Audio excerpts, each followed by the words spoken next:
ঢোল, ভুলভুলাইয়া, চুপকে চুপকে থেকে শুরু করে হেরাফেরি, একের পর এক অভিনয়, যে অভিনয় দর্শকদের কাছে মন কেড়েছিলেন।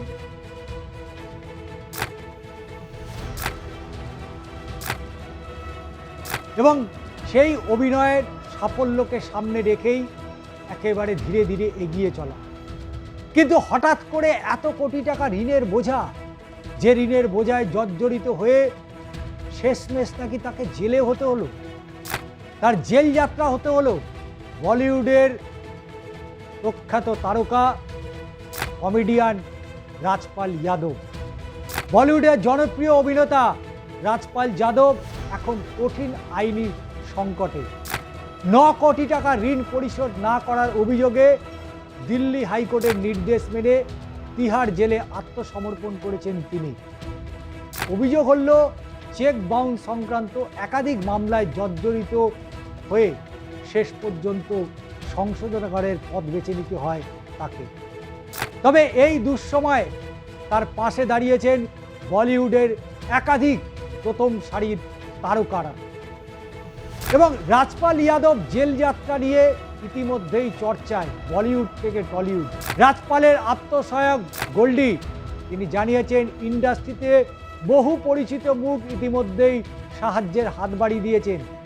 তাদের মধ্যে অন্যতম রয়েছেন ভাইজান সলমান খান, অজয় দেবগন, সোনু সুদ থেকে বরুণ ধাওয়ান, এবং তার পাশাপাশি পরিচালক ডেভিড ধাওয়ানও যোগাযোগ করেছেন বলেও জানিয়েছেন তিনি।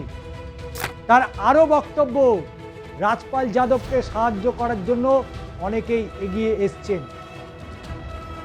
অজয় দেবগন সাহায্যের আশ্বাস দিয়েছেন, ডেভিড ধাওয়ানের সাথে কথাও হয়েছে গোল্ডি। বরুণ সহ আরও অনেকেই পাশে থাকার প্রতিশ্রুতি পর্যন্ত দিয়েছে, দেবে নাই বা কেন। রাজপাল কিছুটা মানসিক জোর পাবে এবং পেয়েছেন।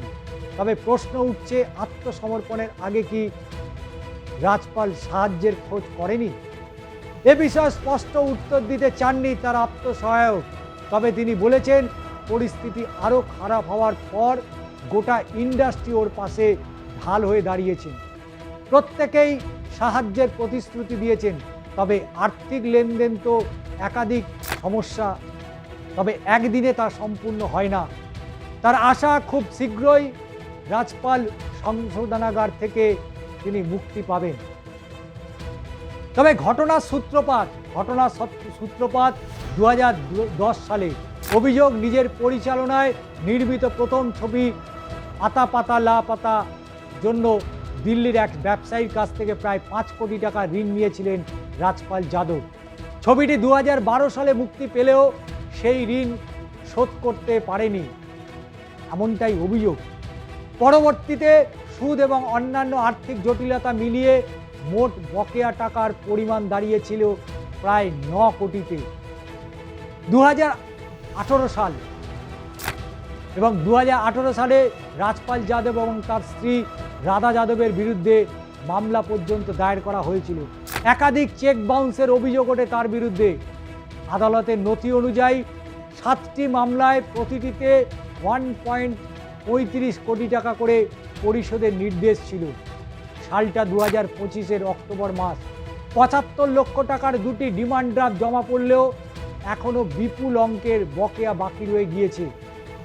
তবে আদালত স্পষ্ট জানিয়ে দেয়, বারবার সময়সীমা বাড়ালে আদালতের নির্দেশের গুরুত্ব নষ্ট হয়ে যায়।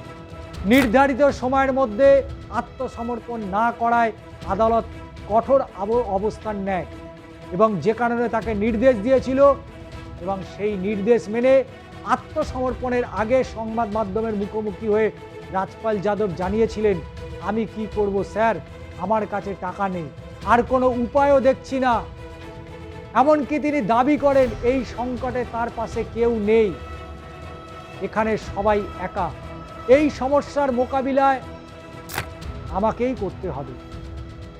তবে তার এই বক্তব্য প্রকাশ্যে আসার পরেই বলিউড ইন্ডাস্ট্রির বহু মানুষ তার পাশে দাঁড়ানোর জন্য এগিয়ে এসেছেন। কিন্তু এতদিন এগিয়ে এলেন না কেন? এই সময় লালু প্রসাদ যাদবের পুত্র তেজ প্রতাপ যাদব 11 লক্ষ টাকার অনুদান দিয়েছে বলে জানা গিয়েছে। অন্যদিকে অভিনেতা, আমরা করোনার সময় আমরা দেখেছিলাম সোনু সুদ, তিনি ঘোষণা করেছেন আগামী ছবিতে রাজপাল যাদবকে নেওয়ার। তবে শুধু তাই নয়, আগাম একটি সাইনিং অ্যাকাউন্ট দেওয়া হবে, যা ভবিষ্যতের পারিশ্রমিকের জন্য সমন্বয় করে রাখতে হবে। তবে সোনু সুদ কি জানাচ্ছেন? তিনি জানাচ্ছেন এটা দয়া নয়, মর্যাদা রক্ষার প্রয়াস। তিনি ফিল্ম ইন্ডাস্ট্রিতে সকলকে একজোট হয়ে রাজপাল যাদবের পাশে দাঁড়ানোর আহ্বান পর্যন্ত জানিয়েছেন। এটাই তো বন্ধুত্ব, এটাই তো পারস্পরিক সম্পর্ক। কারণ বলিউডের রাজপাল যাদব এবং অন্যান্য প্রতিভা, সালটা 2000 সাল। 2000 সালে জঙ্গল ছবিতে নেগেটিভ চরিত্রে অভিনয় করে নজর কেড়েছিলেন তিনি। পরবর্তীতে ফির হেরাফেরি, হাঙ্গামা, মুঝসে শাদি করোগি, ভুল ভুলাইয়া সহ একাধিক ছবিতে তার কমেডি টার্নিং দর্শকদের মন জয় করেছিল। আবার मैं मेरी पत्नी और ও মতো ছবিতে সংবেদনশীল চরিত্রে তিনি সমান দক্ষতার পরিচয় পর্যন্ত দিয়েছিলেন। কমেডি ও চরিত্র অভিনয়ে সমান পারদর্শী এই অভিনেতার এমন পরিস্থিতি অনুগামীদের হতাশই করেছে। বর্তমানে তিনি তিহার জেলে রয়েছেন। তবে পরিবার সূত্রে জানা গিয়েছে যে তাকে নিয়ে উদ্বিগ্ন হলেও মানসিকভাবে দৃঢ় থাকার চেষ্টা করছেন সকলে। সামনে পরিবারের একাধিক অনুষ্ঠান রয়েছে, তাই তার দ্রুত মুক্তির আশায় দিন গুনছে স্বজনরা। তবে আইনের চোখে সকলেই সমান, এই বার্তা স্পষ্ট করেছে আদালত। তবে ইন্ডাস্ট্রির সহমর্মিতা রাজপাল যাদবের জীবনে নতুন অধ্যায় শুরু করতে পারে কিনা সেটাই এখন দেখার। কঠিন সময় পেরিয়ে আবার কি বড় পর্দায় রাজপাল যাদবের প্রত্যাবর্তন হবে? সেই প্রত্যাবর্তনের অপেক্ষায় পুরো ইন্ডাস্ট্রি শুধু নয়, তার যারা দর্শক রয়েছেন এবং রাজপাল যাদব তিনি তার অভিনয়ের মধ্যে দিয়ে মানুষকে যেভাবে মুগ্ধ করেছে, তাই তার জেল মুক্তি অবশ্যই সকলে কামনা করছে। তবে এত কিছুর মধ্যে একটা কথা তো বলতেই হয়, ভারতবর্ষের সংবিধান, যে ভারতবর্ষের সংবিধান প্রতিটা ভারতবাসীর কাছেই সমান, বিচার ব্যবস্থা প্রত্যেকেই সমান। আমরা দেখেছিলাম তৎকালীন সময় সুনীল দত্ত কংগ্রেসের সাংসদ ছিলেন এবং তার পুত্র সঞ্জয় দত্ত, তাকেও জেলে যেতে হয়েছিল। আমরা দেখেছি সলমান খানকে, তাকেও জেলে যেতে হয়েছিল।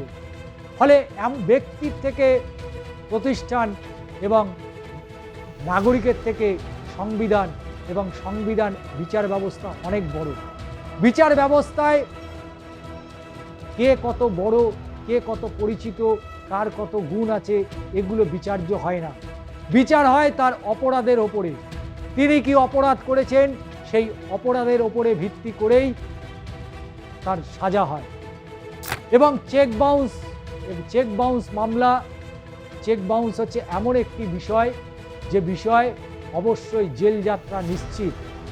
যদি কেউ আপনাকে চেক দেয় এবং সেই চেক যথাসময়ের মধ্যে ক্লিয়ারেন্স যদি না হয়, সেক্ষেত্রে আপনি স্থানীয় থানায় অভিযোগ পর্যন্ত করতে পারেন এবং পুলিশ এফআইআর নিতে বাধ্য এবং সেই এফআইআরের ভিত্তিতেই গ্রেপ্তার পর্যন্ত তিনি হতে পারেন এবং পরবর্তীতে আদালত বিচার করবে এটা ঠিক না বেঠিক।